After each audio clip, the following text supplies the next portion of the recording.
Well. Looks like in the end, EA disappoints once again. These guys are always impressive. One step forward and then two steps back. DICE's Star Wars Battlefront 2 was released in 2018 and suffered huge backlash due to terrible issues that plagued the game, such as its aggressive microtransactions, mediocre single-player content, and various troubles with the gameplay like lag, the implementation of vehicles, and the hero choices. People thought the game and EA's Star Wars games as a whole were doomed to fail after two mediocre attempts in various phone games, leaving fans disappointed. However, the devs at DICE decided to try their hardest to redeem the game and improve upon it with every update they could release, using the games as a service model for good by changing the entire progression system and adding content, as well as changing up the gameplay, giving players better options for single-player content and various other improvements. However, as the months passed and DICE worked to improve the game, something terrible happened. On April 23rd, DICE announced they would cease development of Battlefield 5 in June, making its summer update Into the Jungle its final. This left fans confused and angry. After all, DICE had just abandoned a World War II game, leaving it with no Eastern Front. That's insane. Well, Battlefield 5 had a rocky launch, a pretty rocky update history. It didn't have what Battlefront 2 had, which was essentially a continuous wave of improvements. A lot of the things they did throughout the game ended up driving more and more people away. So, at least we still have Battlefront 2. Ooh, in fact, Battlefront 2 is about to receive a new update. It had basically reached the peak of its redemption. That, however, wouldn't last. On April 28th, a few days after announcing the end of Battlefield 5, the news had hit the fanbase like a truck. Battlefront 2 would no longer be receiving updates. And unlike Battlefield, there was no assurance that a sequel would come eventually. All we had were sad goodbyes from the people that worked to try and turn the game into the best it could be.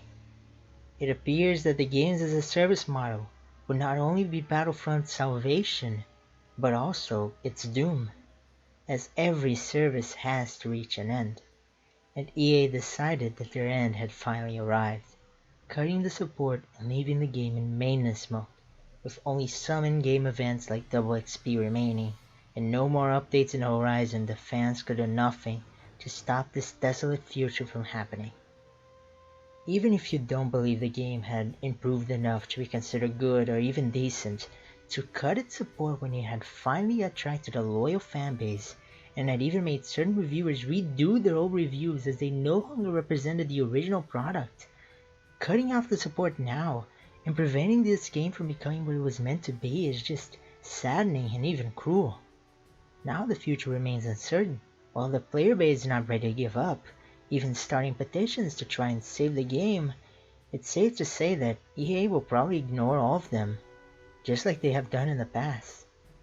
The final update, the Battle of Scarif, added a whole new map, Scarif of course, extra single player mode, more cosmetics to the game, and a handful of other quality of life improvements, and even a retooled map for a different mode. However, there are a lot of other things that the player base wanted that will now never be implemented officially. While mods for the game do exist and are plentiful, I would argue that it's not the same as having it be put in the game by the actual devs. And even then, most mods are purely cosmetic. The fans probably won't get a Jedi Temple map or a full Ahsoka character after all, and so many other requested features and gameplay aspects and all of those things will never come to be. In the end, the game will always feel like there could have been more. Is Battlefront 2 the best Star Wars game out there? No. Is it the best EA Star Wars game? Not even close. That would be Fallen Order. I think that game is fantastic, but that doesn't matter. The potential it held was great. There was a base that was being expanded upon and improved, and even if that base had its flaws, it could still be made to work. As it stands, the game that could have eventually rivaled No Man's Sky in its constant improvement after a terrible launch was cut short, and now we'll never see it fully realized. Hell, they even had a system for loadouts that was in the code added in a previous update, only to never actually be fully implemented in the game. So now, you can mod the game to put it in there, but it will never be truly in the game, fully implemented by the developers as intended. It will just be a ghost. Situations like this showcase both sides of the arguments of games as a service.